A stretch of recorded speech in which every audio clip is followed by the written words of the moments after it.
Hello friends, എല്ലാവർക്കും ചെമ്പനീർപ്പൂവിൻ്റെ പുതിയൊരു വീഡിയോയിലേക്ക് സ്വാഗതം. നമ്മുടെ ചെമ്പനീർപ്പൂൽ വരാനിരിക്കുന്ന ഭാഗത്തിൻ്റെ വീഡിയോ ആയിട്ടോ ഞാൻ ചെയ്യുന്നത്. അങ്ങനെ നമുക്ക് കഴിഞ്ഞ ദിവസത്തെ പ്രമോയിൽ നിന്ന് വ്യക്തമായൊരു കാര്യമാണ്, ശരത്തിൻ്റെ പേരിലുള്ള കേസ് പിൻവലിക്കുകയാണല്ലേ.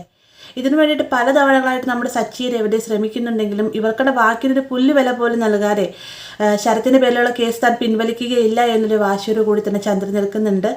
അങ്ങനെ നിൽക്കുന്ന സമയത്താണ് സച്ചി രേവതിയും കൂടെ ഇനി ഏക വഴിയുള്ളൂ വക്കീലിനെ പോയി കണ്ട് സംസാരിച്ചതിന് ശേഷം എങ്ങനെയെങ്കിലും ഒരു കേസ് പിൻവലിക്കാൻ ശ്രമിക്കാമെന്നൊക്കെ പറഞ്ഞു നിൽക്കുന്ന സമയത്താണ് വക്കീൽ പറയുന്നത്, ഒരു രൂപ പോലും പണം മുടക്കാതെ ഞങ്ങളുടെ അമ്മയോട് ഒന്നുകൂടി സംസാരിച്ച് നോക്കുക, ചിലപ്പോൾ അമ്മയുടെ മനസ്സ് മാറിയാലോ ഒന്നുമില്ലെങ്കിൽ അമ്മയല്ലേ എന്നൊക്കെ ചോദിക്കുന്ന നേരത്ത് ഇവർക്കായി തന്നെ അറിയാം ഇവർ സംസാരിച്ച് കഴിഞ്ഞാൽ ഒരു കാരണവശാലും ചന്ദ്ര കേൾക്കാൻ പോകുന്നില്ല. അതുകൊണ്ട് തന്നെ ഇവർ നേരെ പോയിട്ട് രവിയോടായിട്ട് സംസാരിക്കാൻ രവിയോട് പറയുന്നുണ്ട്, അച്ഛനെ എങ്ങനെയെങ്കിലും അമ്മയെ കൊണ്ട് സമ്മതിപ്പിക്കണം എന്നൊക്കെ പറയുമ്പോഴത്തേക്കും രവി ഇവരുടെ സങ്കടങ്ങളൊക്കെ കണ്ടുകൊണ്ട് രവി ചന്ദ്രയോട് പോയി സംസാരിക്കാൻ ചെല്ലുന്നുണ്ട്. എന്നാൽ അവിടെയും നമ്മുടെ രവിയുടെ വാക്കിനും യാതൊരു വിലയും കൽപ്പിക്കാതെ തന്നെ ചന്ദ്ര താൻ ഈ ഒരു കേസ് പിൻവലിക്കുന്നില്ല എന്ന് പറയുന്നത്. എന്നാൽ അവസാനം ചന്ദ്ര ഒരു ഡിമാൻഡ് വെക്കുന്നുണ്ട്, അതായത് സച്ചി രേവതി ആ വീട്ടിൽ നിന്ന് ഇറക്കി വിടുകയാണെങ്കിൽ താൻ ഈ ഒരു കേസ് പിൻവലിക്കാമെന്ന് പറയുമ്പോഴത്തേക്കും അതൊരു കാരണവശാലും നടക്കുകയില്ല എന്ന് രവി പറഞ്ഞതിന് ശേഷം തിരികെ പോരുന്നുണ്ട്. എന്നാൽ ചന്ദ്രയാണെങ്കിൽ ഒരിക്കലും ഈ ഒരു കേസിൽ നിന്ന് താൻ പിൻവാങ്ങുകയില്ല എന്നുള്ളൊരു വാശിയോട് കൂടി നിൽക്കുകയാണ്. എരിയതീരെ എണ്ണ ഒഴിക്കാനായിട്ട് നമ്മുടെ ശ്രുതി ഉണ്ടല്ലോ, ഇവരെ ഇടയ്ക്ക് എന്നിട്ട് ചന്ദ്രയെ കണ്ട് സംസാരിക്കുകയും ഒരിക്കലും ഈ ഒരു കേസിൽ നിന്ന് പിൻവലിയരുതെന്നൊക്കെ പറയുകയൊക്കെ ചെയ്യുന്നുണ്ട്.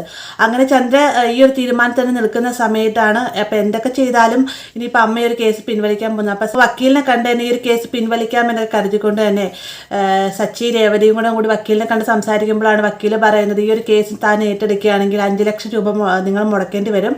അതല്ല എന്നാണെങ്കിൽ ഈ ഒരു കേസുമായിട്ട് നിങ്ങൾ മുന്നോട്ട് പോകുന്ന സമയത്തും കോടതിയിൽ ഇതിനേക്കാൾ കൂടുതൽ പൈസ കെട്ടേണ്ടി വരും. ഒരു പക്ഷേ ശരത്തിന് 1 വർഷം വരെ ജയിലിൽ കിടക്കേണ്ടി വരുമെന്നൊക്കെ വക്കീൽ പറയുമ്പോഴത്തേ സച്ചി രേവതിയും പറയുന്നുണ്ട്, അങ്ങനെ ഒരിക്കലും സംഭവിക്കുക സാർ, അവൻ്റെ ഭാവിക്ക് അത് ദോഷമായിട്ട് ഭവിക്കുന്നതായിരിക്കും, അതുകൊണ്ട് ഞങ്ങൾ എങ്ങനെയും പണം ഒപ്പിക്കാമെന്ന് പറഞ്ഞുകൊണ്ട് തന്നെ പലയിടങ്ങളിൽ നിന്ന് കടം മേടിച്ചും വീട് പണിക്ക് വേണ്ടി കൂട്ടി വെച്ച പണവും അതുപോലെ ലക്ഷ്മി സഹായിച്ചും രവി സഹായിച്ചൊക്കെ ഈ ഒരു പണം ഇവർ സ്വരൂപിച്ചതിന് ശേഷം വക്കീലിന് കൊണ്ടേ കൊടുക്കാണ്ട് വക്കീലിന് കൊണ്ടേ കൊടുത്തതിന് ശേഷം ഇതിൽ നിന്ന് ഒരു നിശ്ചിത തുക എടുത്തുകൊണ്ട്, അതായത് നമ്മുടെ ചന്ദ്രയെ പറ്റി ഏകദേശമൊക്കെ തൻ്റെ ഗുമസ്തനോട് ചോദിച്ച് വക്കീൽ മനസ്സിലാക്കിയതിന് ശേഷം ചന്ദ്രയുടെ അടുത്തേക്ക് ചെല്ലുകയാണ്.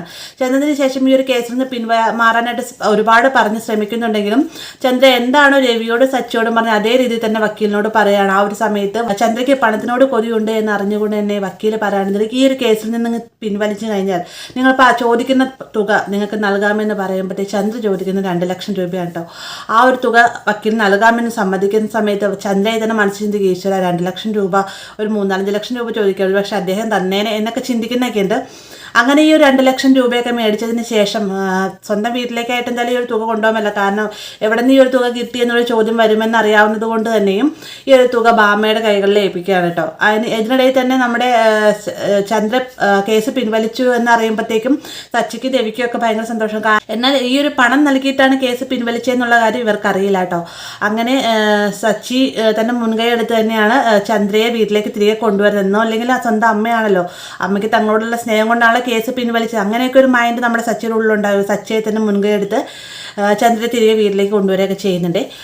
അങ്ങനെ ഈ വീട്ടിലേക്ക് വരുന്ന സമയത്ത് ബാമയുടെ കയ്യിലാണ് ഈ പണം സൂക്ഷിക്കാണ്ട് നൽകുന്നത്. അപ്പോൾ ഇടയ്ക്ക് വെച്ച് നമ്മുടെ ചന്ദ്രയും ബാമയും സംസാരിച്ചുകൊണ്ടിരിക്കുന്ന സമയത്ത് ബാമയ്ക്ക് പൂക്കൾ കൊണ്ടുതരാനായിട്ട് രേവതി അവിടെ വരുകയും ചെയ്യുന്നുണ്ട്. ആ ഒരു സമയത്താണ് ചന്ദ്ര പറയുന്നത്, മഴക്കാറ് കയറുന്നുണ്ട്, നീ പോയി തുണി എടുത്തുകൊണ്ട് വായെന്നും പറഞ്ഞുകൊണ്ട് ടെറസിൻ്റെ മുകളിൽ തുണി എടുക്കാട്ട് രേവതിനെ പറഞ്ഞുകൊണ്ട്. എന്നാൽ ഇതിനിടയിൽ നടക്കുന്ന സംഭവം എന്ന് പറഞ്ഞു കഴിഞ്ഞാൽ ഈ ഒരു പണം വക്കീലിന് കൊടുത്തിരിക്കുന്ന ഈ ഒരു പണം നഷ്ടപ്പെടുകയാണ് കേട്ടോ. അതെങ്ങനെ നഷ്ടപ്പെട്ടു എന്ന് ചോദിക്കുന്ന സമയം, എന്നാൽ ഈ ഒരു പണം നഷ്ടപ്പെടുന്ന മോഷ്ടിച്ചതിന് പിന്നിൽ നമ്മുടെ രേവതിയാണെന്നാണ് ചന്ദ്ര പറയുന്നത്. അതായത് രേവതി അന്നേരം ആ ഒരു പൂ കൊണ്ട് കൊടുക്കാൻ ബാമയ്ക്ക് പൂ കൊണ്ട് കൊടുക്കാൻ വരുന്ന സമയത്ത് ടെറസിൻ്റെ മുകളിലേക്ക് തുണി വിരിക്കാൻ പോയല്ലോ, ആ ഒരു സമയം രേവതി ആയിരിക്കും പണം മാറ്റിയത് എന്ന രീതിക്കൊക്കെ ചന്ദ്ര സംസാരിക്കുന്നുണ്ട്. എന്നാൽ ബാമ പറയുന്നുണ്ട് ഒരിക്കലും രേവതി അങ്ങനെ ചെയ്യുകയില്ല എന്നൊക്കെ പറയുന്നുണ്ട്. എന്നാൽ അതിനിടയിൽ തന്നെ ഈ ഒരു പണവുമായിട്ട് പോകുന്ന ആളാരാണെന്ന് വെച്ചാൽ മറ്റാരുമല്ല, നമ്മുടെ ശ്രുതിയാണ്. അതായത് എല്ലാവരെക്കാളും മുന്നേ ഇങ്ങനൊരു തുക ചന്ദ്രയുടെ കയ്യിൽ കിട്ടിയിട്ടുണ്ടെന്നുള്ള കാര്യം ശ്രുതി അറിയുന്നുണ്ട്.